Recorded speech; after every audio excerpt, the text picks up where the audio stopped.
Mardi le 12, bienvenue en prenant votre café. Le mot, tu sais, on aime ça parler de mots de l'année, sur l'année passée. Moi, je suis proactif. Parler du mot 2024, on va vous dire c'est lequel.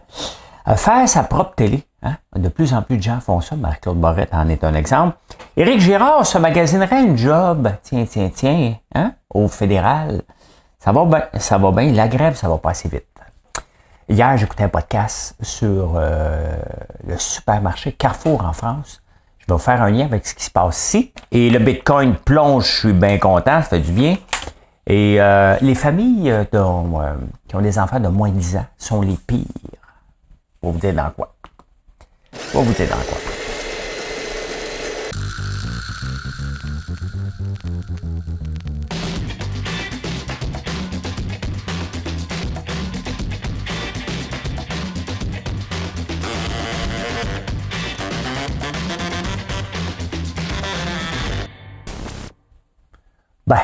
Je suis en train de dire que les familles de moins de 10 ans sont les pires. Je vais vous dire dans quoi, comme c'est moi. Ben non, je le lis dans les journaux, je vous rapporte la nouvelle, je donne mon opinion. C'est ce que je fais.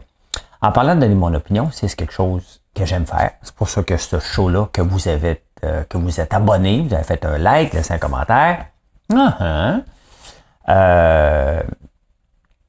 Mais ceci, on peut donner notre opinion dans le respect.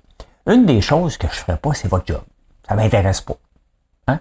Et vous ne ferez pas ma job parce que ça ne vous intéresse pas, puis je ne vous laisserai pas les clés de mon entreprise. Hein? Parce que souvent, lorsque je donne mon opinion, les gens disent « Viens faire ma job pendant une semaine. » Une journée même. Tente pas.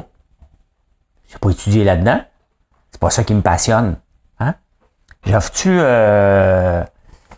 ma job d'entrepreneur à tout le monde? Pas en tout. Je ne veux même pas rien savoir de vous donner les clés de mon entreprise pour 10 minutes. C'est à moi. C'est ma job. C'est ce que j'aime faire. C'est ce que j'ai choisi et c'est ce que je choisis tous les jours. Je suis un privilégié. Ouais. Je suis un privilégié d'avoir choisi ce métier-là de fou qui est entrepreneur. C'est un métier qui est passionnant. C'est un métier où on dépend à peu près de nous et de vous. Hein? Sur l'air de Jean-Pierre Ferland. Ben oui. On dépend beaucoup de vous, mais ça, c'est notre travail de vous convaincre. Pas être assis à attendre. Hein? C'est la différence. Non, je ne ferai pas votre job. Ça ne m'intéresse pas. Pantoute. Hein?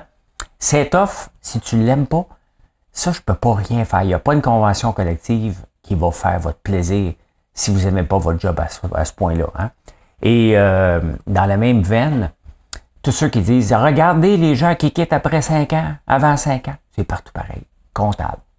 Informaticien, agriculteur, entrepreneur, 80% des entrepreneurs ne passent pas 5 ans. C'est le même dans tous les métiers. C'est pas pire dans les profs, c'est pas pire dans les infirmières. On se fait juste se rendre compte que ce qu'on étudie n'était peut-être pas pour nous. Hein? Ce qu'on va étudier en 2024-2025, parce que là, il y en a qui font déjà leur bilan de 2023. J'ai fait ça, calmez-vous. Là. Moi, le faire le 8 janvier, moi, pas de suite. Je suis encore en train d'accomplir 2023. Là. Il est loin d'être canné. On a eu tout un week-end, un beau lundi. On est dans le jus. Là. Nous, cette semaine, c'est le temps de l'année où on est le plus occupé. Ça déborde de partout, mais on se plaint pas. Hein? Mais en 2024, le mot qu'on va entendre mondialement, c'est le mot austérité. Et il faut l'entendre. Croyez-moi, il faut l'entendre. Le premier qui l'a mentionné, c'est le nouveau président argentin. Milei, on va l'appeler Milei, hein, qui a dit, regarde, maintenant je m'attaque et l'austérité. On en a besoin au Québec aussi. On en a besoin au Canada anglais. Poilievre va en parler constamment quand il va se trouver un ministre des Finances, parce que là, son ministre des Finances, lui, il n'est pas terrible. Son faux ministre des Finances. Et il y a quelqu'un qui voudrait se présenter. Ouais. Fait que oui, le mot austérité, capotez pas avec ça, là. Hein? On a besoin de l'entendre pour notre propre bien à long terme. On parle d'éco-anxieux, mais il faut commencer à parler aussi d'économie, anxiété. J'en fais partie. J'aime pas ce que je vois à tous les niveaux. Hein? Puis je suis déjà anxieux en partant. Marc-Claude Barrette a lancé sa propre plateforme. On a Véro TV. Je pourrais faire la même chose sur françoislambert.one, mais j'ai choisi de venir sur YouTube. Clarkson, comment il s'appelle? Tucker Clarkson, qui était à Fox, je pense qu'il s'est fait congédier pour, je me souviens pas de quoi, il est allé sur X. La plateforme ne lui permet pas d'avoir des abonnements, donc il a décidé de lancer sa propre plateforme, 72$ par année. Marie-Claude Barrette, c'est 150$ par année pour le forfait all-in. Hein. Puis après ça, on chiale contre les streamings, mettons comme tout.tv, nous coûte 7$ par mois. Puis même moi, je chialais, c'est 84$, puis on en a-tu du choix quand même. Hein? On en a beaucoup, beaucoup de choix. J'ai écouté avant le crash, je m'en tapé d'autres, vous m'avez parlé de Cérébrum, je vais regarder, mais je vais garder tout.tv. Oui, j'aime bien. J'aime bien. Puis c'est canadien pour les Canadiens et les Canadiennes. Donc, j'ai pas écouté encore La Petite Vie, hein, parce que c'est disponible à tout.tv extra. J'avais chialé. Vous voyez, hein, juste les fous qui ne changent pas d'idée. Mais quand je vois ça, regardez, Marie-Claude 150, c'est un peu cher. Hein? Moi, je préfère venir sur YouTube et bâtir pour le long terme. Parce que c'est long, mais si j'ai un jour 50 000 personnes d'abonnés, ben faire le show va avoir du sens. Parce qu'à un moment donné, dans n'importe quoi qu'on fait, j'aime beaucoup faire ça et ça me prépare pour les débatteurs. Mais j'aime lire les nouvelles, j'aime ça donner mon opinion sur, bien évidemment, là. Donc, j'ai choisi YouTube pour le faire. Je fais des directs sur TikTok et sur Facebook. C'est ma manière à moi de le faire au lieu d'emmener des gens sur une plateforme séparée. Chacun son choix. Mais on en voit de plus en plus faire leur propre télé. Hein? Soit qu'ils sont faits congédier, puis on le voit. Hein? Pourquoi j'ai commencé à faire le bulletin de nouvelles actuel? C'est que ça s'est passé dans la pandémie où ce qu'on m'a demandé de faire du bénévolat pour les radios. J'ai décidé de le faire moi-même. Hein? J'en ai parlé la semaine passée, puis j'en reparle parce qu'on va en reparler. Et si la Russie gagnait la guerre contre l'Ukraine, hein, ça serait quoi? Qu'est-ce qui se passerait? Hein? Ça serait-tu, au point de vue financier, la plupart des États qui donnent de l'argent, ça ferait du bien. Hein? On va se le dire, là, il faudrait donner de l'argent maintenant pour la reconstruction que la démolition de l'Ukraine en ce moment. Je rappelle que le Canada a déjà donné juste cette année 800 millions. Sans compter les autres aides d'avant. Il y a quelque chose de pas logique que la Russie vienne envahir l'Ukraine. On ne peut pas être pour ça, je suis complètement contre ça, mais à un moment donné, il faut que ça arrête. Qu'est-ce qu'on fait pour arrêter quand il y a un fou qui décide que lui, il n'arrête pas et qu'il a de l'argent plein les oreilles? Qu'est-ce qu'on fait? Hein? Est-ce que l'Ukraine devrait céder une partie du territoire pour avoir la paix? C'est pas comme ça que ça se passe. Hein? C'est pas comme ça que ça se passe. Mais tu sais, quand tu es en séparation dans un couple, les avocats vont dire que c'est mieux d'avoir un mauvais deal avant d'être devant un juge que d'attendre devant un juge. Tu vas avoir un mauvais deal de toute façon. Mais non, mais il faut commencer à en parler. Ça ne peut pas continuer comme ça. On donne de l'argent, ils se promènent partout, ils en demandent de l'argent. Il faut qu'on trouve une solution à ce conflit-là et convaincre Poutine n'en fait pas partie, malheureusement. Donc, à suivre, mais la plupart des États en parlent. L'Union européenne a dit, ouais, mais peut-être qu'on a assez donné. Les États-Unis aussi, le monde chiale de plus en plus. Fait qu'à suivre, hein? À suivre. Hey, les camions, un grand test intéressant en Allemagne qui se passe. Les camions sur les autoroutes, on veut électrifier le transport, puis c'est bien beau notre auto. Moi, je persiste à croire que le transport, pour aider la planète, c'est pas d'avoir son auto électrique, c'est d'avoir l'auto autonome. Mais bon, on n'est pas là encore, mais c'est ça. C'est pas de remplacer 4,30 sous pour une pièce moins une scène là, pour l'auto électrique, c'est d'avoir des autos autonomes. Ça va venir là à un moment donné. C'est juste que des gens vont dire « Oh, ça me prend mon char. Ouais, je ne peux pas attendre, prends mon char. Prends mon char. Ouais, couillonneuse, prends mon char. Un gros char. Hein? » Bon, il y en a.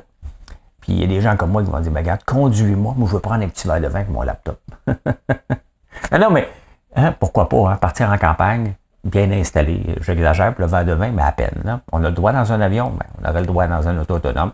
Mon laptop, et là, je me promènerais partout. Je ferais des lives partout. Tout le temps. TikTok n'aimerait pas ça. TikTok n'aime pas quand c'est en mouvement. Puis il nous voit la face. Hein. Mais un des tests qu'ils font en Allemagne qui est intéressant, c'est que dans le fond, les camions, hein, il n'y aura jamais d'assez de grande batterie pour traverser Montréal, aller en Californie chercher des légumes. Hein? Puis ça va continuer comme ça. Est-ce que les légumes devraient venir par train? Probablement, ça prendrait trop de temps. Les trains sont slow. Fait qu'on envoie des camions. La solution qu'on trouve en Allemagne, qui est intéressante, c'est que il y a une batterie dans le camion, hein? Mais quand il embarque sur l'autoroute, il y a des tronçons d'autoroute où tu as un cathéter, pas un cathéter, t'as pu le marquer, là. Un caténaire. La patente, comme une chose électrique. Donc, il s'accroche après, il recharge, mettons, pendant une cinquantaine de kilomètres, il débarque, il fait un autre bout. Donc, c'est d'avoir des tronçons d'autoroute équipés avec de l'électricité pour que les camions se rechargent sans arrêter. Et c'est ça que je trouve super intéressant. Hein? Ça amène une nouveauté et de l'espoir pour l'électrification des transports, tout simplement. Hein? On s'en va au Québec.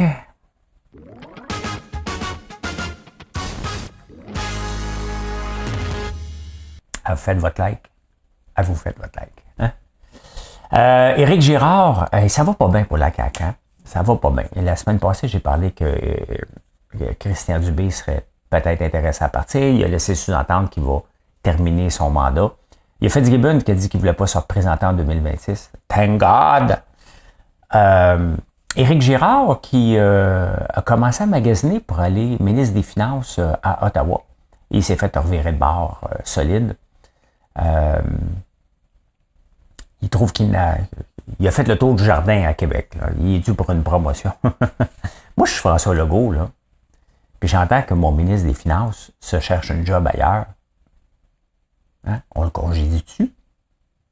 Qu'est-ce que t'en penses? T'sais, il ne peut pas accepter que son ministre des Finances regarde pour aller ailleurs. Ça ne marche pas, là, mais il n'est pas bon. Non, ça ne dérangerait pas. Il était bon, mais il est devenu pourri, surtout au point de vue politique. Donc, voilà. Hein? Je parle trop comme Pierre Poilievre, il n'y a pas de chance qu'il m'appelle. Hein? Éric, non, mais je suis fier de ça quand même.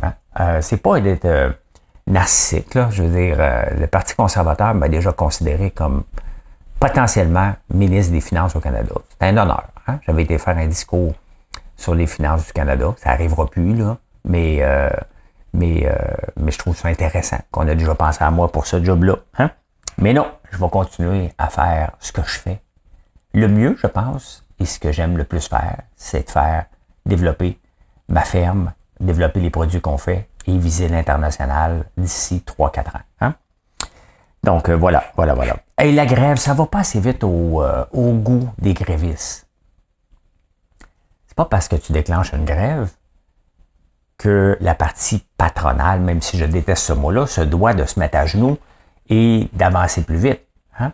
Faut pas oublier que vous n'aidez pas à amener des revenus. Il y a une grande différence dans les grévistes, mettons chez Ford, chez GM, qui, s'ils ne travaillent pas, les compagnies n'ont pas de revenus. C'est la grosse différence. Là, c'est des services. Est-ce qu'on est privé de services? Oui, c'est vrai.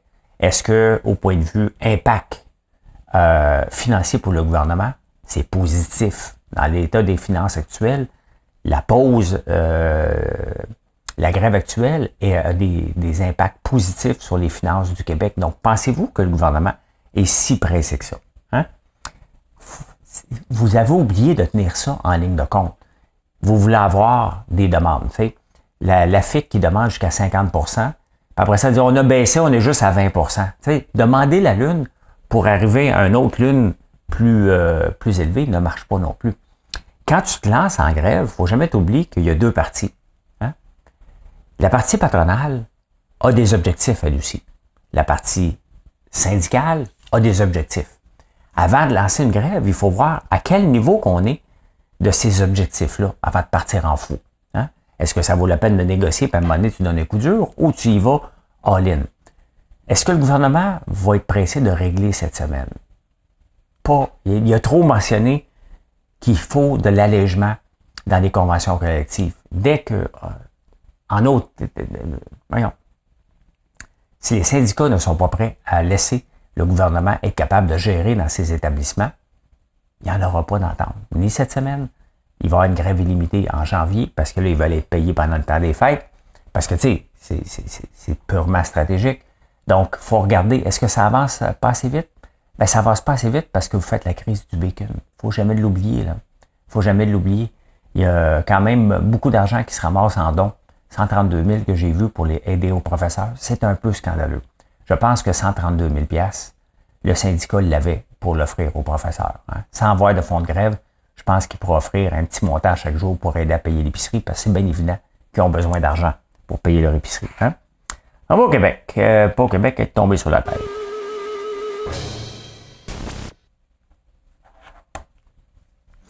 J'écoutais un podcast, quand je suis sur la route, j'écoute souvent des podcasts du code source du Parisien. Et je suis tombé sur un article de l'effondrement de Carrefour. Carrefour, c'est l'équivalent, mettons, de Loblaws, ici, IGA. Hein? À peu près, là, au point de vue grandeur, ça comprend Franprix, Monoprix. Donc, si vous vous promenez dans la France, vous allez voir un peu de ça. Donc, ils ont fait beaucoup de petites épiceries, des grandes épiceries, puis des petites épiceries aussi de quartier, entre autres dans les grandes villes. Donc, les Monoprix, les Franprix en sont. C'est une entreprise qui vient de Saint-Étienne, en France, qui est plus que centenaire. Ça a été racheté par un financier, un génie des mathématiques. Et lui s'est mis à endetter le groupe sans bon sens. Ça me pique du nez. Bon, c'est fait. Il y a la croissance à tout prix. Il s'est mis à endetter le groupe dans les années 2010, je pense, 2000, et les taux d'intérêt ont monté. Hein? Pour lui, la dette n'était pas un problème, un peu comme Justin Trudeau. À un moment donné, tu t'endettes. La marque Carrefour, je la connais un peu, là, j'ai déjà été, qui a des prix plus élevés. Un peu l'équivalent de Loblaws versus, ou Provigo versus Maxi. Hein? Mais Carrefour a de la compétition, qui est Leclerc, entre autres. Donc, Carrefour a toujours eu des prix de 25% plus élevés. Et ce qu'ils ont fait pendant que les gens chiolaient contre l'inflation, ils ont maintenu leur prix élevé pour payer la dette. Parce qu'ils sont plus capables de payer la dette. Là, en ce moment, ils sont en faillite technique, ils sont en train de se faire démanteler, ou ils vont l'être démantelés. Et ils ont envoyé dernièrement un message dire aux gens, on va couper nos prix de 10% pour relancer la marque. Le problème, c'est qu'elle était déjà 25% plus élevée. Et on va voir en 2024 beaucoup d'entreprises qui vont tomber. On a vu en 2023 des entreprises qui sont tombées aussi, entre autres une dans le chocolat que j'avais critiqué. Mais ces prix sont très élevés, très élevés, puis elle blâme à peu près tout le monde que c'est pas de sa faute, c'est le marché, c'est surtout la faute du gouvernement. Hein? Mais quand les prix sont élevés, les gens s'en souviennent. Je pratique une politique de prix très basse. Vous le savez, vous venez sur mon site, vous êtes surpris de voir les prix. Pourquoi? Parce que je vise du volume. Je vise aussi, je suis dans un marché pas tout de luxe. Le savon n'est pas un luxe, mais on s'entend que l'érable, on peut tous s'en passer, malheureusement pour moi. Là. Mais en offrant des prix compétitifs, ben, votre sucrerie risque de venir de chez moi. C'est ma philosophie, c'est ce que je fais. Et je le vois avec les chiffres de cette année qui sont pas mal plus élevés que ceux de l'année passée. Donc, ma stratégie fonctionne. Est-ce que les marges sont minimes? Les marges sont très basses. Donc, Carrefour est en train de s'éliminer tout simplement parce qu'il n'a pas été à l'écoute de ses clients. Il a pensé qu'en offrant des prix élevés, c'était pour fonctionner. En annonçant une baisse de prix, ça l'a insulté encore plus ses clients qui ont dit « Mais pourquoi tu ne l'as pas fait avant? » Et pourquoi ici, on est proactif en transformant des Provigo et des Loblaws en Maxi? Tout simplement parce que les gens sont rendus là puis ils ne veulent pas payer un premium pas un étalage super beau. Donc, ils veulent juste avoir de la bouffe à bas prix, tout simplement. Hein? Finance.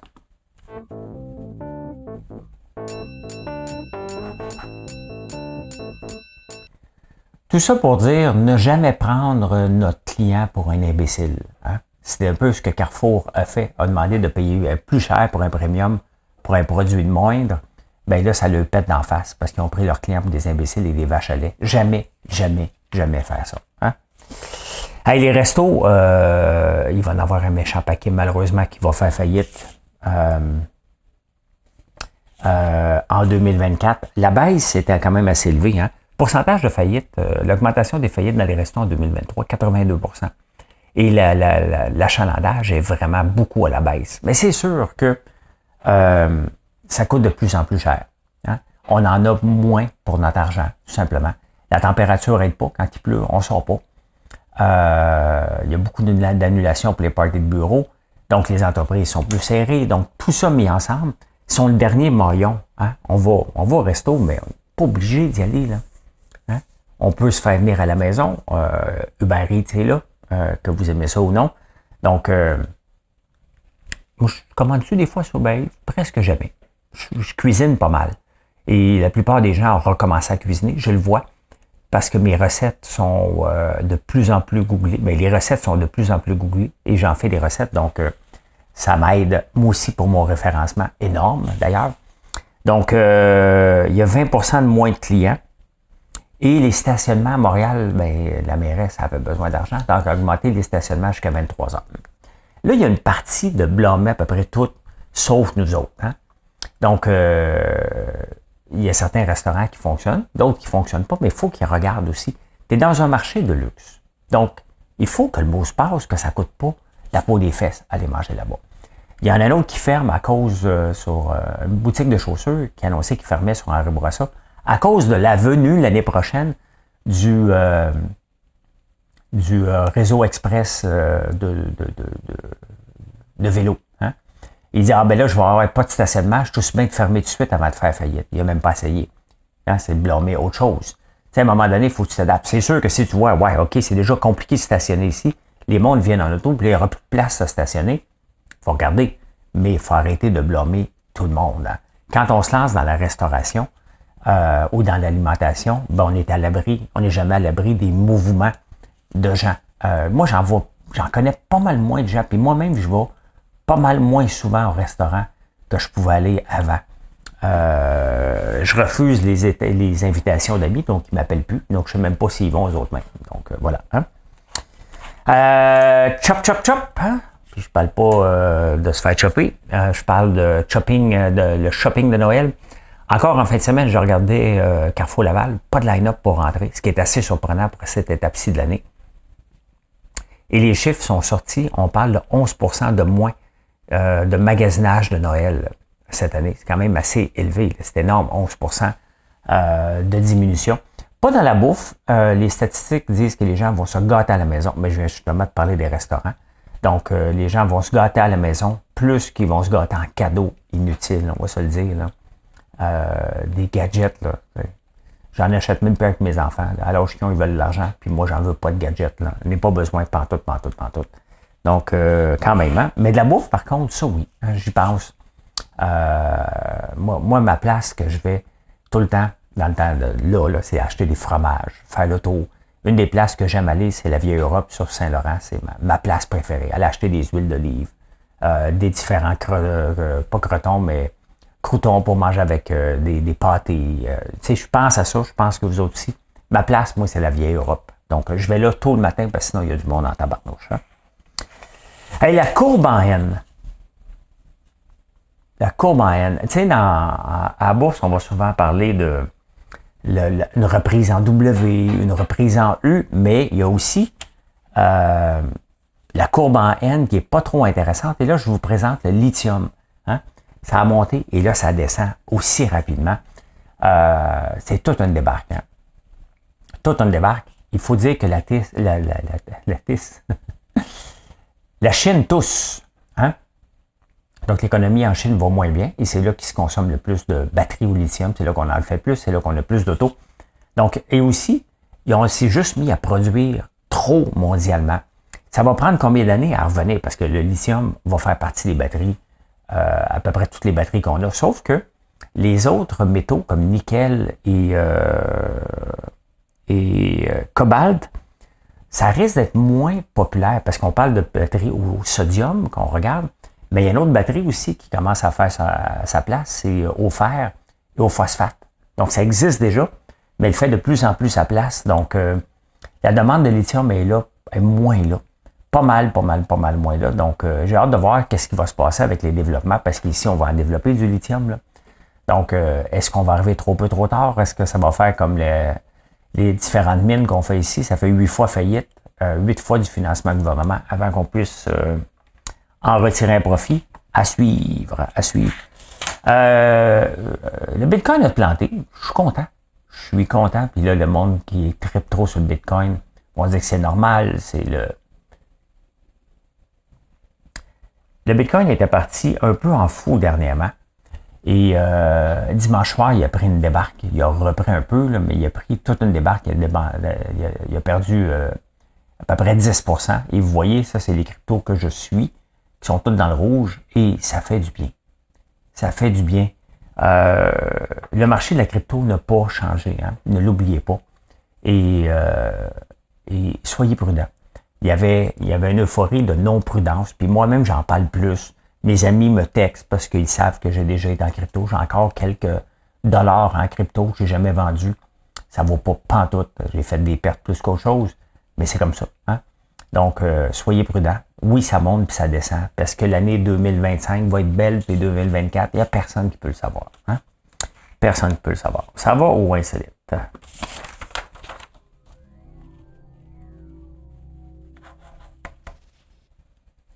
Ben, Taylor Swift, elle a enfin son milliard. Hein? Le Eras Tour vient lui rapporter 1 milliard de revenus. Hein? Je ne sais pas combien de dépenses, là. Il devrait en rester un petit peu. Hein? En parlant d'elle, ça fait longtemps qu'on ne l'a pas vu avec son joueur de football. C'est-tu encore... c'est encore avec? J'ai même pas checké. Même pas checké. On la voit plus avec ses amis de filles dernièrement. Là. Au début, elle était tout le temps au football. Football boyfriend. Ça existe encore, ça? Open up about public opinion. Swift told the magazine that prior to her first appearance in Kansas, she already... Ah, OK, elle est encore hanging out. Ah, OK, yes. Ça va encore bien, là. A timeline, bon, OK. Donc, tout est beau, je m'inquiétais un peu, là, mais soyez sans crainte, ça va bien, ça va très bien. Donc, on n'a pas à s'inquiéter. Hein? On n'a pas à s'inquiéter. Vous vous sentez plus jeune. Les gens qui prennent leur retraite entre 60 et 80 se sentent de plus en plus jeunes physiquement et mentalement parce que lorsqu'ils prennent leur retraite, ils prennent du temps pour eux. Ils vont marcher. Ils sont plus en forme souvent que ceux qui ont 50 ans, qui travaillent non-stop, qui sont stressés. Ça reste stressant à travailler. Hein? La performance est là. Puis oui, il faut être performant, peu importe l'âge qu'on a. C'est comme ça qu'on garde notre job. Hein? C'est pas juste parce que tu es d'ancienneté, tu as bien travaillé pendant 20 ans, que les 10 années, tu dois être un boulet pour l'entreprise. Mais non, c'est stressant. Donc, lorsque les gens prennent leur retraite, ils se disent plus en santé, plus jeunes et plus heureux, tout simplement. Mais ça ne marche pas pour ceux qui prennent leur retraite trop jeunes. J'ai essayé, vous le savez. Et j'étais pas tellement... J'étais en forme, en tabarnouche, j'avais rien que ça à faire, mais j'étais pas plus heureux. Faites-vous ça, vous autres, des fois, regardez les paniers d'épicerie des autres. Oh my God, ils mettent donc bien des drôles d'affaires là-dedans. Ben, il y a une étude sérieuse au UK qui a analysé les paniers d'épicerie selon l'âge et ils ont demandé aux gens s'il y avait des enfants et tout. Le pire panier d'épicerie, ce sont les parents avec des jeunes enfants de 10 ans et moins. Ils sont débordés, sont financièrement très stressés et ils ont eu tendance à tomber les premiers dans le piège, le junk food, tout simplement.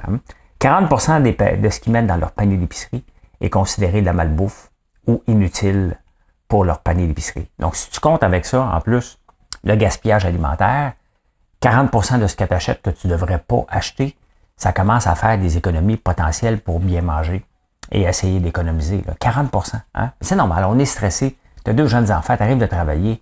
La pizza pochette là, est souvent pas loin et disponible. Là. Donc, voilà. Et voilà comment j'ai vu l'actualité en ce beau mardi. Je vous souhaite une excellente journée, puis venez nous voir, FrançoisLambert.one. On est débordé, on veut être débordé, et oui, on va livrer pour Noël. Allez, bye, bonne journée.